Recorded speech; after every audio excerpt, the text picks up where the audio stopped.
এখন আমি আপনাদের সাথে যা শেয়ার করব তা হলো একটি উদাহরণ। গত বছর আমার বেশ কয়েকটি মুসলিম দেশে এবং অমুসলিম দেশের বেশ কয়েকটি মুসলিম সম্প্রদায়ে ভ্রমণ করার সুযোগ হয়েছে।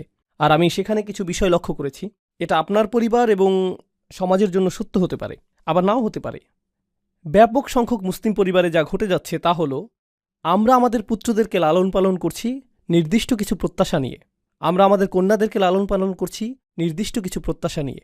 তো আমি আপনাদের একটি উদাহরণ দিচ্ছি। পাকিস্তানে আমি যা লক্ষ্য করেছি সে বিষয়ে। আমি পাকিস্তানি বংশোদ্ভূত, তাই কিছু সময়ের জন্য সেখানে বেড়াতে গিয়েছিলাম। আমরা আমাদের কন্যাদেরকে মেডিকেল কলেজে ভর্তি করার জন্য জোর দিয়ে থাকি। তো পাকিস্তানে অনেক অনেক মেয়ে, লাখ লাখ মেয়ে ডাক্তার হয়ে বের হয়। কিন্তু এটা এজন্য না যে তারা আসলেই ডাক্তার হবে। যখন তারা ডাক্তারি ডিগ্রি লাভ করে, এটা তাদেরকে বেশ যোগ্য বিয়ের পাত্রী হিসেবে তৈরি করে। তো পাকিস্তানে লাখ লাখ তরুণ নারী ডাক্তার হয় এজন্য না যে তাদের মা বাবা তাদেরকে ডাক্তারি করাতে চায়, অথবা হাসপাতালে কাজ করাতে চায়, অথবা গ্রামে প্রসূতিদের সন্তান জন্মদানে চিকিৎসা সহায়তা প্রদান করাতে চায়। যেহেতু গ্রামে চিকিৎসা সেবা অপ্রতুল, কারণটা তা নয়। মূল কারণ হলো মেয়েটির জন্য ভালো প্রস্তাব আসবে, কারণ সে একজন ডাক্তার, তাই না? কেন আপনি ডাক্তার হতে চান? কারণ আমার মা বাবা চান যে আমি ডাক্তার হই, আর আমার বড় বোন ডাক্তার হয়েছে এবং তার জন্য ভালো প্রস্তাব এসেছিল। এজন্যই আমি এটা করছি। ইনশাআল্লাহ আমিও আমার বড় বোনের মতো সফলতা পাব। এই মেয়েরা তাদের বড় বোনদের দেখে নিজেদেরকে তুলনা করছে এবং বলছে যে এটাই সফলতার মানদণ্ড, এটাই আমি অর্জন করতে চাই। আমি যদি এটা অর্জন করতে পারি তাহলে জীবনে কিছু একটা অর্জন করা হবে। তরুণ যুবকদেরকে উৎসাহিত করা হয় ইঞ্জিনিয়ার, ডাক্তার অথবা এই ধরনের কিছু হওয়ার জন্য, কারণ তাহলে তারা ভালো চাকরি পাবে। আর যখন তারা ভালো চাকরি পাবে তারা সম্মানিত হবে। মানুষ বলবে, মাশা আল্লাহ, আমার ছেলে একজন ডাক্তার, একজন ইঞ্জিনিয়ার, আমার ছেলে এটা, আমার ছেলে সেটা। তো এটা একটা অহংকারের বিষয়ে পরিণত হয়। আর এই তরুণ যুবককে আপনি যদি জিজ্ঞেস করেন যে কেন আপনি ডাক্তার হতে চান, সে ডাক্তার হতে চায় কারণ তার পরিবারের সকলেই ডাক্তার। তার পিতা একজন ডাক্তার, অথবা তার চাচারা ডাক্তার, তার বড় ভাই ডাক্তার। ওহ মাই গড, সে ডাক্তার হয়ে গিয়েছে। এখন আমি যদি ডাক্তার না হই তাহলে তো আমি একজন হতভাগ্য। আমি কি বোঝাতে চাচ্ছি? মূল বিষয়টি বুঝিয়ে বলছি। আপনার জীবনের গতিপথ নির্ধারণের জন্য গোটা অনুপ্রেরণাটি আসছে অন্য কোনো স্থান থেকে। অন্য কেউ আপনার জন্য মানদণ্ড নির্ধারণ করে দিয়েছে, আর আপনাকে সেই মানদণ্ড অনুসরণ করতে হবে। আর বেশিরভাগ সময়ই সেই মানদণ্ডটি নির্ধারণ করা হয় তুলনার উপর ভিত্তি করে। সেই লোকটিকে লক্ষ্য করো, সে এমনটা করেছে, দেখো সে কত টাকা উপার্জন করছে, দেখো সে কতটা সম্মানিত, তোমাকে তার মতো হতে হবে, এরকম হতে হবে। তো আমরা মূলত লক্ষ কোটি মানুষের মিলিত অনুসরণপ্রিয় একটি জাতি। এটা শুধুমাত্র ধর্মের দিক দিয়েই না, আমাদের ধর্মে আমরা কিছু বিষয় অনুসরণ করি। আমরা নামাজে একই পদ্ধতি অনুসরণ করি, আমরা হজ এবং রোজার ক্ষেত্রে একই সময়সীমা অনুসরণ করি। শুধুমাত্র ধর্মের ক্ষেত্রেই না, বরং আমাদের ক্যারিয়ারে, আমাদের চিন্তা পদ্ধতিতে, জীবনের অগ্রাধিকার নির্ধারণে, জীবনের অগ্রাধিকারগুলো আগে থেকে ঠিক করে দেয়া হয়েছে। আর প্রজন্মের পর প্রজন্ম আমরা শুধু পুরাতন সেই অগ্রাধিকার অনুসারেই জীবন পরিচালিত করে যাচ্ছি। আমি যেখানেই গিয়েছি এই ব্যাপারটা লক্ষ্য করেছি। এখন আমি এটাকে তুলনা করতে চাই এমন কিছুর সাথে যা আমি মার্কিন যুক্তরাষ্ট্রে দেখেছি, এবং পৃথিবীর অন্য আরও কিছু সমৃদ্ধ দেশেও আমি এটা লক্ষ্য করেছি। জানেন মার্কিন যুক্তরাষ্ট্রে কি ঘটে? সেখানে মার্ক জাকারবার্গের মতো মানুষ রয়েছে, আর সেখানে ইলন মাস্কের মতো মানুষ রয়েছে। আমি কিন্তু এই মানুষগুলোকে পছন্দ করি না, কিন্তু আমি তাদের কিছু বিষয়ে বলছি। তারা অদ্ভুত, কারণ তারা কোনো মানদণ্ড অনুসরণ করে না। এটা শুধু আদর্শ হিসেবে উপস্থাপিত এই মানুষগুলোই না যারা বিশালাকার কোম্পানি প্রতিষ্ঠা করেছে, বরং এমন অনেক মানুষ রয়েছে যারা কোনো মানদণ্ড অনুসরণ করেনি এবং তারা নতুন কিছু শুরু করেছে। আর যখন তারা নতুন কিছু শুরু করেছে, চারপাশে সকলেই বলেছে, বাহ, এটা তো চমৎকার।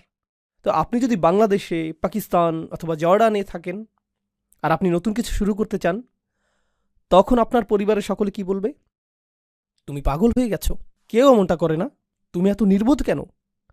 তোমার চাচাতো ভাইয়ের মতো হতে পারো না? তোমার ভাইয়ের মতো হতে পারো না? তোমার বোনের দিকে দেখো, অমুকের দিকে দেখো, অনুসরণ করো, অনুসরণ করো, অনুসরণ করো। নতুন কিছু কেন করছো? নতুন কিছু করলে ব্যর্থ হবে। অদ্ভুত। আপনি যদি এমন কিছু করেন যা অন্য কেউ করছে না, তাহলে আপনি নির্বোধ। আপনাকে তখন ইমামের কাছে নিয়ে যেতে হবে, যাতে তিনি রুকিয়া করে সুস্থ করতে পারেন। তিনি কোনো দোয়া পাঠ করে তারপর আপনার এই সমস্যা ভালো করার চেষ্টা করবে, তাই না? কিন্তু এর সাথে সাবিকুনের কি সম্পর্ক? রসূলুল্লাহ সাল্লাল্লাহু আলাইহি সাল্লাম মক্কায় নবুয়ত পেলেন, আর তখন সেই লোকগুলোর একটা ধর্ম ছিল। তাদের একটা সংস্কৃতি ছিল, তাদের বিয়ে করার একটা পদ্ধতি ছিল, তাদের সন্তান লালন পালন করার একটা পদ্ধতি ছিল। তাদের সেই পদ্ধতি চলে আসছিল হাজার হাজার বছর ধরে। আর রসুল সাল্লাল্লাহু আলাইহি সাল্লাম ইব্রাহিম আলাইহিসসালামের ধর্মকে পুনরুজ্জীবিত করলেন এবং সব কিছু দেখার জন্য তাদেরকে নতুন দৃষ্টিভঙ্গি প্রদান করলেন। তারা এই সকল মূর্তি কাবাঘরের চারপাশে দেখে বেড়ে উঠেছে, আর তাদের বাবারাও এভাবে বেড়ে উঠেছে। এটাই ছিল তাদের জীবনের স্বাভাবিক অংশ। তাদের কাছে এগুলো জাতীয় স্মৃতিস্তম্ভ। এরপর কোরআন আসলো, রসুল সাল্লাল্লাহু আলাইহি সাল্লাম আসলেন এবং তিনি সম্পূর্ণ নতুন কথা বললেন। এগুলো সব মিথ্যে, তোমাদের এই সবগুলো মূর্তি মিথ্যা। আর ব্যবসা বাণিজ্যে যা কিছু তোমরা করে থাকো, যেভাবে তোমরা কন্যা সন্তানদেরকে জীবন্ত মাটিতে পুঁতে ফেলো, আর অন্য যে কাজগুলো তোমরা করো, এগুলো সবই ভুল। তারা বলল, না না না, যা ইতিমধ্যেই চলে এসেছে আমরা তার অনুসরণ করি, আমরা অনুসরণ করতে পছন্দ করি। মানুষ নতুন কিছু শুরু করতে চায় না, এটা বাতুলতা। রাসূলুল্লাহ সাল্লাল্লাহু আলাইহি সাল্লামের বিরুদ্ধে একটি প্রধান অভিযোগ ছিল তিনি বাতুল, উম্মাদ। আমি উম্মাদ শব্দটির ক্লিনিক্যাল সংজ্ঞা খোঁজার চেষ্টা করেছিলাম, যদিও বিভিন্ন রকমের অসংখ্য সংজ্ঞা রয়েছে, কিন্তু এমনকি উন্মাদনার চেয়েও নিচের সংজ্ঞাটি কি? অস্বাভাবিক আচরণের সংজ্ঞা কি? অস্বাভাবিক আচরণ হলো, ধরুন একটা মহাসড়ক রয়েছে আর সকলের গাড়িগুলো এই দিকে যাচ্ছে, কিন্তু আপনার গাড়িটি বিপরীত দিকে যাচ্ছে, তাহলে আপনি হলেন উন্মাদ, আপনি অস্বাভাবিক আচরণের অধিকারী। তো এই সংজ্ঞা অনুযায়ী সকলেই শিরক অনুসরণ করছে, সকলেই নির্দিষ্ট রীতি অনুযায়ী তাদের পরিবারে বসবাস করছে, সকলেই এটা করছে। একমাত্র যিনি এর বিপরীত দাঁড়িয়েছিলেন তিনি হলেন রাসূলুল্লাহ সাল্লাল্লাহু আলাইহি সাল্লাম। তো স্পষ্টতই তারা এটা দেখে বলল যে এটা যদি স্বাভাবিক হতো, অন্য মানুষেরাও এটা করত, তাই এটা উন্মাদনা। তো আল্লাহ তাকে তার সমাজের প্রথম ব্যক্তি হিসেবে বাছাই করলেন এরকম কিছু কথা বলার জন্য, এই বাণী প্রচার করার জন্য, এই বাণী প্রচার করার জন্য। এক হিসেবে তিনি ছিলেন সাবিক, তিনিই ছিলেন প্রথম। সমাজকে চ্যালেঞ্জ করার ক্ষেত্রে তিনিই ছিলেন প্রথম। হেই, চলে আসো ইয়াংম্যান, আসো, সমস্যা নেই। কোথায় যেতে চাচ্ছ? এখানে? কুল, হাই ফাইভ। ওইখানে কার দিকে হাত নাড়ছিলে? কোনো বন্ধুর উদ্দেশ্যে? ও, ক্যামেরার দিকে? ভিডিওতে তোমাকে দেখা যাবে, সেজন্য এখানে এসেছ? এখন আমি তোমার উদ্দেশ্যে হাত নাড়ছি, এখন খুশি তো? ওকে। আমি কি ইসলাম নিয়ে কিছু একটা বলছিলাম? ও, সাবিকুন, ঠিক আছে। তো আমি চাই যে আপনারা কল্পনা শক্তিকে কিছুটা কাজে লাগান। আমি চাই আপনি কল্পনা করুন যে আপনি রসুল সাল্লাল্লাহু আলাইহি সাল্লামের সময়ে বসবাস করছেন, আর আপনি মক্কার সাধারণ একটি পরিবারে বসবাস করছেন। আপনি একই ধর্ম পালন করেন, আপনি সেই একই চর্চা করেন, তাদের সব কিছুই পালন করেন।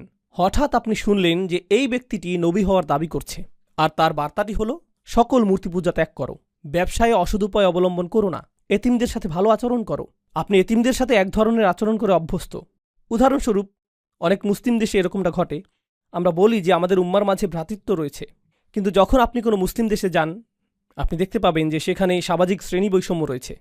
নির্দিষ্ট শ্রেণীর মানুষ হয়তো কোনো রেস্তোরাঁয় বসে আছে, অন্য আরেক শ্রেণীর মানুষ রয়েছে যাদের সন্তানেরা খালি পায়ে বাইরে ঘুরোঘুরি করছে, তাই না? কখনো কখনো তাদের সন্তানেরা আপনার জন্য খাবার পরিবেশন করছে। আপনি আপনার বাচ্চার সাথে কথা বলেন এভাবে, হেই, তুমি কি একটু খাবার খাবে? একটু খাবার খাও। আর পরিবেশনকারী কোনো শিশু যখন আপনার কাছে আসে, আপনি বলেন, হেই, চা নিয়ে আয়, হেই, এদিকে আয়। এভাবেই আপনি তাদের সাথে কথা বলেন। তো স্পষ্টতই আপনি তাদের সাথে সমান ব্যবহার করছেন না। কিন্তু সেই সমাজে এই কোরআন আসলো এবং বলল, যদিও এই শিশুগুলো এতিম, তুমি এরকম আচরণ করতে পারবে না। ফাযালিকাল্লাযী ইয়াদউল ইয়াতীম, আপনি তাদের সাথে এভাবে কথা বলতে পারবেন না। কাল্লা বাল্লা তুকরিমুনাল ইয়াতীম, তোমরা এতিমদেরকে সম্মানিত করো না। এতিমদেরকে সম্মানিত করা? আপনি কি বলছেন যে কাজের লোককে সম্মান দেখাতে হবে? আমি সম্মান প্রদর্শন করি এমন মানুষকে যে কমপক্ষে একজন ডাক্তার, কমপক্ষে তো তার একটা ডিগ্রি আছে, যাতে সম্মান দেখাতে পারি। জানেন উম্মার আরেকটা বিষয় আমি লক্ষ্য করেছি, অনেক সময় যখন আপনি নতুন কোনো স্থানে যান, মানুষ নিজের ব্যাপারে প্রথম কোন কথাটি বলে? সে কি অর্জন করেছে। আসসালামু আলাইকুম, আমার নাম আব্দুল করিম, আমি একজন ডাক্তার, আমি এই হাসপাতাল প্রধান, এবং এটা এটা এটা এটা এটা যোগ্যতার সম্পূর্ণ একটি তালিকা। আমি আপনাকে চিনি না, কিন্তু আপনি আমার কাছে আসলেন আর বললেন, আসসালামু আলাইকুম রহমতুল্লাহ, আমার নাম এটা এটা, আমি এই মসজিদটি প্রতিষ্ঠা করেছি। ওহ, কুল। আমি চাই যে আপনি বিষয়টি জানেন। আমরা এরকম কেন বলি? কারণ কেন আপনি আমাকে সম্মান করবেন যদি না জানেন যে আমি কি অর্জন করেছি?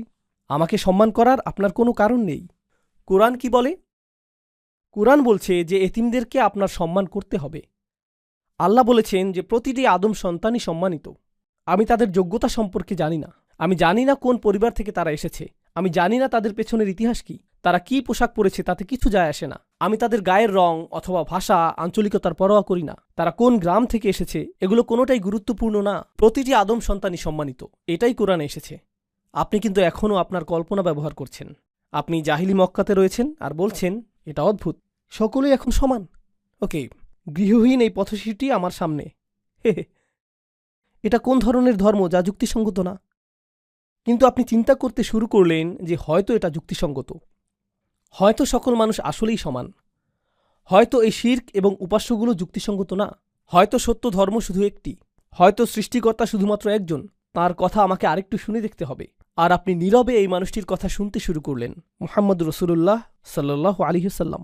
আর তারপর আপনি সিদ্ধান্ত নিলেন যে আমার পরিবারের মধ্যে আমিই প্রথম ব্যক্তি হতে চাই, উঠে দাঁড়িয়ে এটা বলার জন্য যে আশহাদু আল্লাহ ইলাহা ইল্লাল্লাহ ওয়া আশহাদু আন্না মুহাম্মাদান আবদুহু ওয়া রাসূলুহু। শুধু আপনার কল্পনাকে ব্যবহার করুন।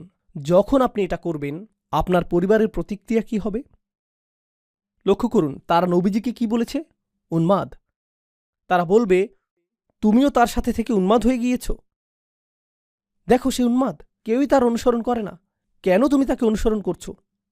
আমরা তাকে সম্মান করতাম এবং পছন্দ করতাম তার এই অদ্ভুত ব্যাপারগুলো প্রকাশিত হওয়ার আগে, কিন্তু স্পষ্টতই সে কোনো ধরনের সমস্যায় ভুগছে এবং মানসিক ভারসাম্য হারিয়েছে। আর তুমিও অকারণেই নিজের মানসিক ভারসাম্য হারাচ্ছ। তোমাকে স্বাভাবিক আচরণ করতে হবে। স্বাভাবিক অর্থ তোমাকে অন্য সকলের মতো হতে হবে, কারণ আপনি যদি অন্য সকলের মতো না হন তাহলে আপনি উন্মাদ। তো এই লোকগুলো, প্রথম মানুষগুলো যারা ইসলাম গ্রহণ করেছিলেন, জানেন তারা কি করেছিলেন? তারা অন্য সকলের সমর্থন হারাতে প্রস্তুত ছিলেন। তাদের অন্য কারো কাছ থেকে অনুপ্রেরণার প্রয়োজন ছিল না, অন্য কেউ তাদেরকে অনুপ্রেরণা দিচ্ছিল না। প্রকৃতপক্ষে সকলে তাদেরকে নিরুৎসাহিত করছিল। যখন তারা ইসলাম গ্রহণ করলেন, যেই মানুষগুলো তাদেরকে ভালোবাসত তারা অসন্তুষ্ট হয়ে পড়ল। যারা তাদের সাথে ব্যবসা করত তারা লেনদেন বন্ধ করে দিল। যারা তাদেরকে অনুকরণীয় হিসেবে দেখত এখন তারা তাদেরকে নিচু চোখে দেখে এবং তাদের থেকে দূরত্ব বজায় রেখে চলে। যাদেরকেই তারা ভালোবাসত বিনিময়ে তারা এখন ঘৃণা করে। তারা বিচ্ছিন্ন, একাকী এবং একঘরে হয়ে পড়ল। এমনকি এখানে শ্রোতাদের মধ্যে অনেক নমুসলিম ভাইদেরও একই অবস্থা। যারা অমুসলিম পরিবার থেকে এসেছেন এবং ইসলাম গ্রহণ করেছেন, তারা নিজেদের পরিবার থেকেও একই রকম অভিজ্ঞতার শিকার হয়েছেন। কিছু পরিবার বেশ ভালো, কিন্তু অন্যরা বলে, তুমি এটা কি করলে? তুমি পরিবারটা ভেঙে ফেললে। তুমি কেন স্বাভাবিক না? কেন তুমি এত অদ্ভুত? কেন তুমি শত্রু ধর্ম গ্রহণ করলে? এই ধরনের কথা তাদেরকে শুনতে হয়। কিন্তু তারা তাদের নিজ পরিবারের মাঝে সাবিক। সাহাবীরাও তাদের নিজের পরিবারে সাবিক হয়েছিলেন। কোরআন আমাদেরকে সেই মানুষদের গুণাবলী সম্পর্কে শিক্ষা দিয়েছে যারা গোটা পৃথিবীকে পরিবর্তন করে দিয়েছিলেন। কারণ আমরা গর্ব সহকারে বলতে পারি যে এই কোরআন 23 বছর ধরে নাজিল হয়েছে এবং এটা গোটা পৃথিবীকে পরিবর্তিত করে দিয়েছে। পৃথিবীকে পরিবর্তন করতে চাইলে পৃথিবীর অনুসরণ করলে চলবে না, আপনাকে নতুন কিছু করতে হবে, না হলে এটা সম্ভব না। অন্য সকলে যা করছে তা আপনাকে চ্যালেঞ্জ করতে হবে। কোনো পরোয়া করবেন না, আপনাকে এটা করতেই হবে। আপনাকে উঠে দাঁড়াতে হবে এবং এটা করতে হবে। আপনি কোনো প্রথার অনুসরণ করবেন না, বরং আপনাকে প্রথা ভঙ্গ করতে হবে। আপনি নিজের মূলনীতি অনুসরণ করে চলবেন।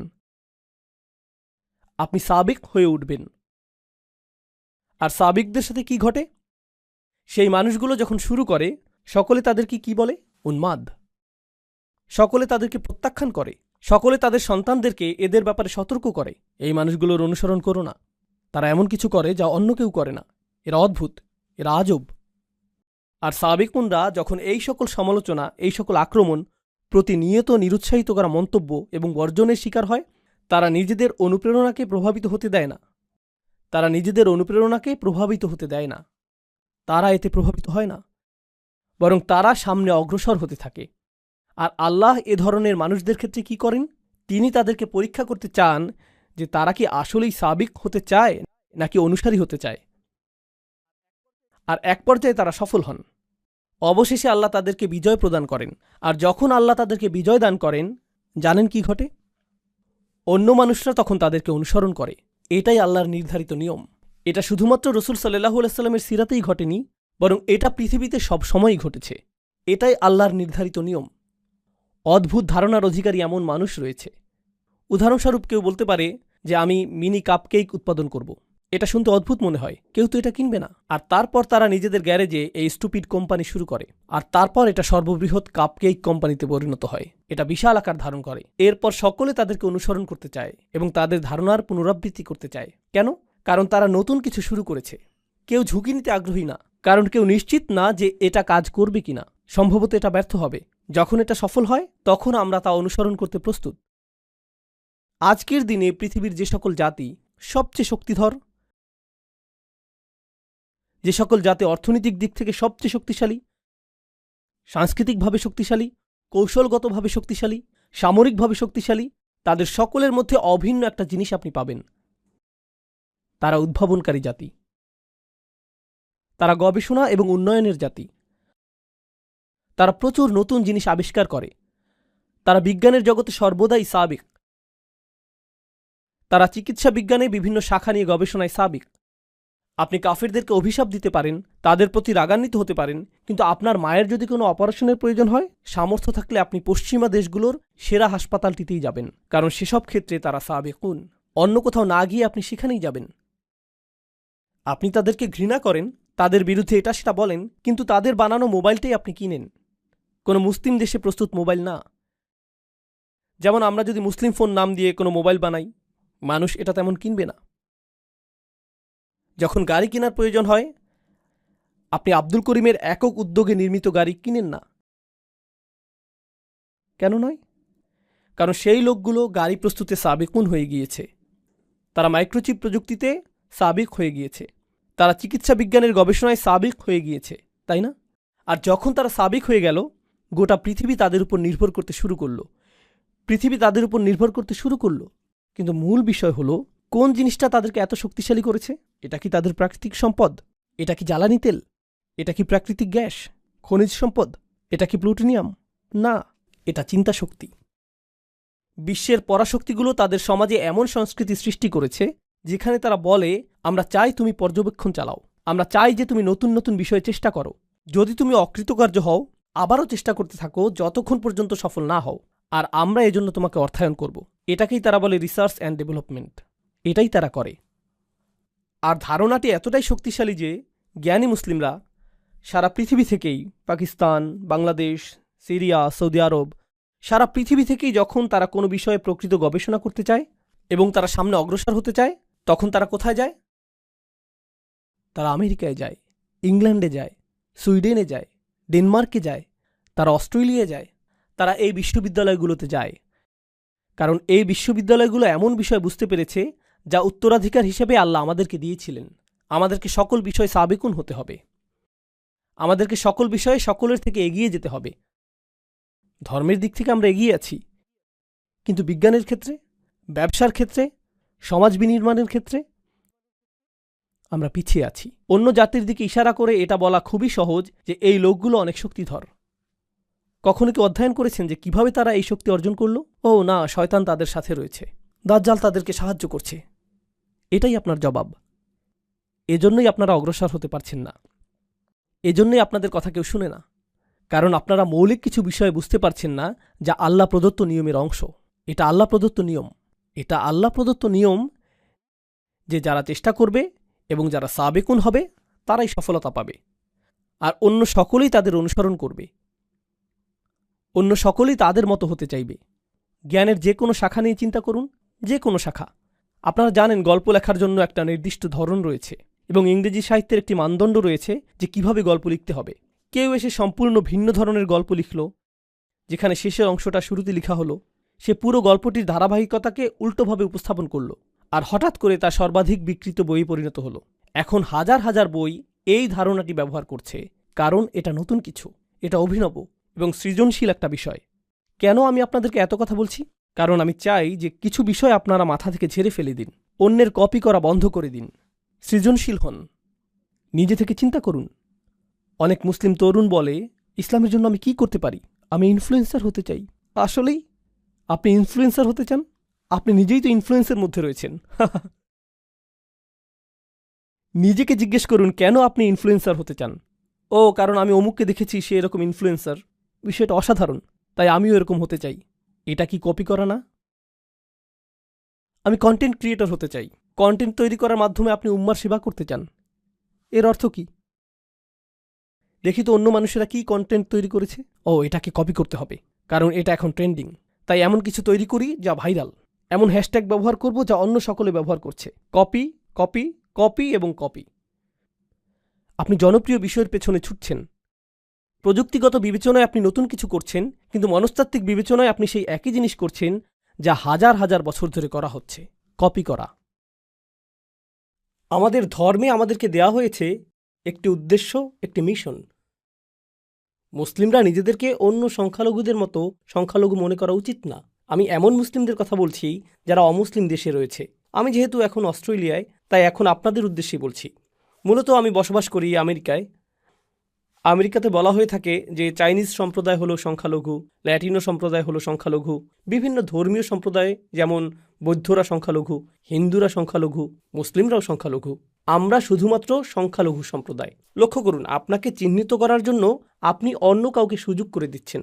আপনি এই চিহ্নিতকরণ মেনে নিয়েছেন। আর আমরা যেহেতু সংখ্যালঘু, আমাদের নিজেদের সংখ্যালঘু অধ্যুষিত এলাকায় স্থানান্তরিত হওয়া উচিত। আর তারপর সেখানে আমরা এমন সব কাজ করি যা আমরা সব সময়ই করে থাকি, তাই না? আমরা বড় চিন্তা করছি না। আমরা এমন চিন্তা করি না যে কিভাবে আমরা এমন আদর্শ মুসলিম হতে পারবো এবং এমন আদর্শ সম্প্রদায় পরিণত হতে পারবো যেখানে অমুসলিমরা এসে বলবে যে আমরা এখানে বসবাস করতে চাই, এই এলাকায় স্থানান্তরিত হতে চাই, আমরা এই মানুষগুলোর কাছাকাছি থাকতে চাই। জানেন সাধারণত কি ঘটে যখন মুসলিমরা কোনো এলাকায় স্থানান্তরিত হয়? অমুসলিমরা সেই এলাকা ছাড়তে থাকে। এই এলাকার অদ্ভুত হয়ে গিয়েছে।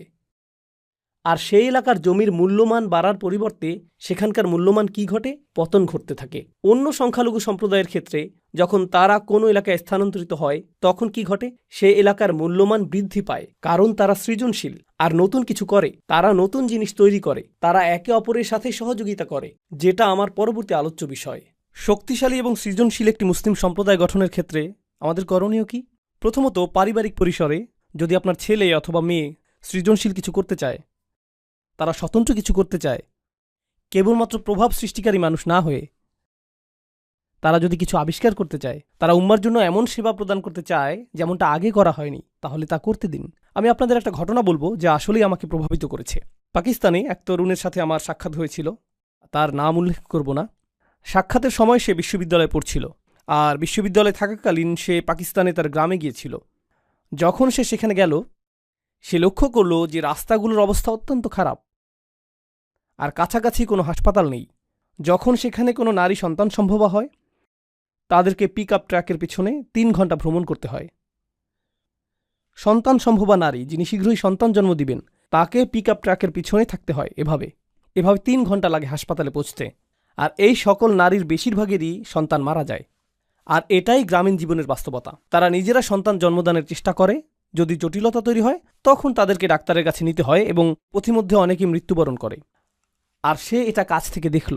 তো সে যা করার সিদ্ধান্ত নিল তা হলো সে একটা সমাধান তৈরি করার চেষ্টা করল। সে পুরাতন কিছু ট্রাক কিনল, কিছু গবেষণাপ্রেমী ছাত্র এবং ডাক্তারদের সহায়তায় সে বহনযোগ্য মোবাইল স্বাস্থ্যকেন্দ্র তৈরি করল, যার মধ্যে শিশু জন্মদানের জন্য বিশেষজ্ঞ চিকিৎসা ব্যবস্থা রয়েছে।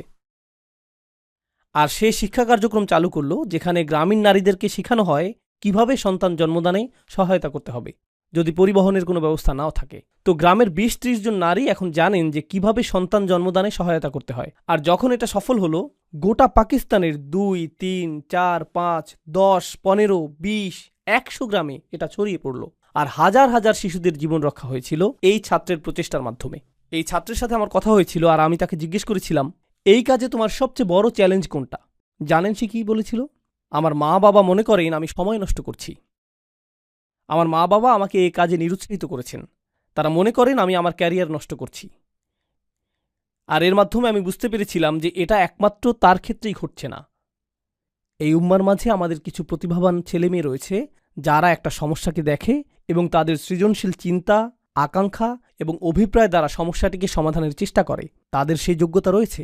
জানেন কে তাদের পথে প্রায় বাধা হয়ে দাঁড়ায়? শুধুমাত্র তাদের বাবা মাই না, বরং গোটা সংস্কৃতিই বলে, না না না না, তুমি এটা করো না, তুমি অন্য সকলকে কপি করো, সাবেক হওয়ার প্রয়োজন নেই, নতুন কিছু করো, অভিনব কিছু করবে না, নতুন কোনো সমাধান খুঁজবে না, নতুন কোনো সমাধান খুঁজবে না, এটা যেরকম আছে সেরকমই থাকবে, এভাবেই থাকতে দাও, কারণ আমরা বরং জিনিসগুলো যেভাবে আছে সেভাবেই রেখে দিব। আর তারপর গভীর রাতে একত্রিত হয়ে চা পার্টি করব আর আলোচনা করব যে সরকার কতটা দুর্নীতিগ্রস্ত, কেন কেন কিছু পরিবর্তিত হবে না এবং কেন পরিস্থিতি এতটা খারাপ। এটাই আমাদের পদ্ধতি। বেড়ে ওঠো, পেটে মেদ জমাও, চায়ের দোকানে গিয়ে বসো আর উম্মার সমস্যাগুলো সেখানে আলোচনা করো, কারণ আমরা এভাবেই করে এসেছি, তোমাকেও এভাবেই করতে হবে, নতুন কিছু করবে না। এমনকি আপনাদের এই মুসলিম সম্প্রদায়ের দিকে লক্ষ্য করুন। মাশা আল্লাহ, আল্লাহ এই মুসলিম সম্প্রদায়কে রক্ষা করুন। এই সম্প্রদায়ে কিছু ব্যবসা রয়েছে, কিছু প্রতিষ্ঠান রয়েছে যারা আসলেই কঠোর পরিশ্রম করছে, আর এখানে দাতব্য কিছু প্রতিষ্ঠান রয়েছে যারা হলো এই মুসলিম সম্প্রদায়ের মেরুদণ্ড। আপনারা সকলে এগুলোতে দান করেন, কিন্তু কিছু পরিবার এবং ব্যবসা প্রতিষ্ঠান এগুলো প্রতিষ্ঠা করেছিলেন যারা অভিনব কিছু করেছেন। তারা কিন্তু ধনী হওয়ার জন্য এটা করেননি, বরং দান করার জন্য এমনটা করেছেন। আর যখন তারা এমনটা করলেন, আপনি আমি এটা থেকে এত এত সুবিধা পাচ্ছি। আমরা যে মসজিদে এখন বসে আছি, হয়তো এটা তাদের কঠোর পরিশ্রম এবং অভিনব চিন্তার ফসল। তারা এটা করেছেন। আর আমরা চিন্তা করি, না না না, আরে ভাই, আপনি মানুষকে দুনিয়ার পিছনে ছুটতে বলছেন। এই ধর্মটির মূল বিষয় হলো আখিরাত, কেন আপনি দুনিয়া নিয়ে কথা বলছেন? এর জবাব আমি দিচ্ছি। প্রথম বিষয় আমি বলবো, আপনার একটু কোরআন পাঠ করা উচিত। আর দ্বিতীয় বিষয় বলবো, আপনার রসুলুল্লাহ সাল্লাহু আলাইসাল্লামের সিরাতও একটু পাঠ করা উচিত। জানেন, রসুল সাল্লাহু আলাইসাল্লামের সিরাতের সবচেয়ে গুরুত্বপূর্ণ ঘটনাগুলোর একটি হলো হিজরত। রাসূল সাল্লাহু আলাইসাল্লাম হিজরত করেছিলেন। হিজরত কিভাবে ঘটেছিল বলে আপনি মনে করেন? এর অর্থায়ন কে করেছিল? কে সহায়তা করেছিল? বাহনের জন্য কে খরচ করেছিল? কে নিশ্চিত করেছিল যে রাস্তাটি হবে নিরাপদ এবং গোপন? এর জন্য কি অর্থের প্রয়োজন না? যখন রাসূল সাল্লাল্লাহু আলাইহি সাল্লাম সর্বপ্রথম তার দাওয়াতি কাজ শুরু করলেন, কে এর সহায়তা করেছিল?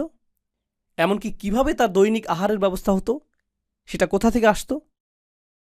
সেটা কি সরাসরি আকাশ থেকে নেমে আসত? খাদিজা রাদিয়াল্লাহু তাআলা আনহা সহায়তা, আবু তালিবের সহায়তা, আবু বকর সিদ্দিকের সহায়তা, এগুলো কি অর্থনৈতিক এবং ব্যবসায়িক সহায়তা না? আর ব্যবসায় সফল হতে হলে আপনাকে কি সৃজনশীল হতে হবে না? আমরা লাখ লাখ মুসলিম তরুণকে একটা চাকরি পাওয়ার শিক্ষা দিই, যাতে তারা সৃজনশীল মানুষদের জন্য কাজ করতে পারে। নিজে সৃজনশীল হওয়ার প্রয়োজন নেই। ডাক্তার হও, অ্যাকাউন্টেন্ট হও, ইঞ্জিনিয়ার হও, ইঞ্জিনিয়ারিং প্রতিষ্ঠানের জন্য কাজ করো, তাদেরকে অর্থশালী করো, তাদের ব্যবসাকে বড় করো। আল্লাহ আমাদের নিজেদের ক্ষমতায়নের কথা বলেছেন, মৈত্রী সম্পর্ক তৈরির কথা বলেছেন। মৈত্রী সম্পর্ক অর্থনীতি এবং ব্যবসা বাণিজ্যের মাধ্যমেও সৃষ্টি হয়। কোরআনের মনোরম একটা বিষয় হল, আল্লাহ বলেছেন, ওয়াল্লাযীনা কাফারু বা'দুহুম আউলিয়াউ বা'দ। কাফিররা একে অপরের মিত্র। আর ওয়াল মুমিনুনা ওয়াল মুমিনাত বা'দুহুম আউলিয়াউ বা'দ। মুমিন পুরুষ এবং নারীরা একে অপরের মিত্র। কিন্তু তিনি এই আয়াতটির শেষে বলেছেন, ইল্লাম তাফআলু তাকুন ফিতনাতুন ফিল আরদ। তোমরা যদি এটা না করো, তাহলে পৃথিবীতে ফিতনা সৃষ্টি হবে। যদি তোমরা মিত্র না হও, যদি তোমরা পরস্পর সহযোগিতা না করো, যদি তোমরা বৃহত্তর প্রতিষ্ঠান এবং সমন্বিত বিনিয়োগ সৃষ্টি না করো, তাহলে পৃথিবীতে বড় ধরনের ফিতনা সৃষ্টি হবে। আমাদেরকে এখন মসজিদ নির্মাণের বাইরেও আরও চিন্তা করতে হবে। আমাদেরকে দাতব্য প্রতিষ্ঠান নির্মাণের বাইরেও আরও চিন্তা করতে হবে। আমাদেরকে শক্তিশালী ব্যবসা প্রতিষ্ঠা করতে হবে, সর্বোত্তম বিশ্ববিদ্যালয়, সেরা সব প্রতিষ্ঠান। আমাদেরকে অনেক অনেক অনেক বড় চিন্তা শুরু করতে হবে এবং পরস্পরের মাঝে মৈত্রী নিয়ে নতুন করে চিন্তা করতে হবে। কিন্তু এটা করার জন্য আমাদের নিজেদের মাঝে তুলনা করা বন্ধ করতে হবে এবং একে অপরকে ধ্বংস করা বন্ধ করতে হবে। সংক্ষেপে আরও কিছু কথা বলবো এবং এরপর সূরা হিজরের শেষের দিকের আয়াতে যাব, যেরকম কথা আপনাদেরকে দিয়েছিলাম। সফল সমাজ ব্যবস্থার একটা বিষয় আমি লক্ষ্য করেছি, যা রাসূল সাল্লাল্লাহু আলাইহি সাল্লামের সিরাতে উপস্থিত ছিল, আর তা হলো ঈমানদারগণ একে অপরকে সহায়তা করা। যখন কেউ ব্যর্থ হয়েছে, তারা তাকে অনুপ্রেরণা দিয়েছিলেন। আর জানেন এখন আমাদের মাঝে কি ঘটে? যখন কেউ সফল হয়, আমরা তার সমালোচনা করি এবং সমালোচনা করা নিশ্চিত করি, যতক্ষণ পর্যন্ত না সে ব্যর্থ হয়। এরপর আমরা বাকি সকলে শান্তি অনুভব করি।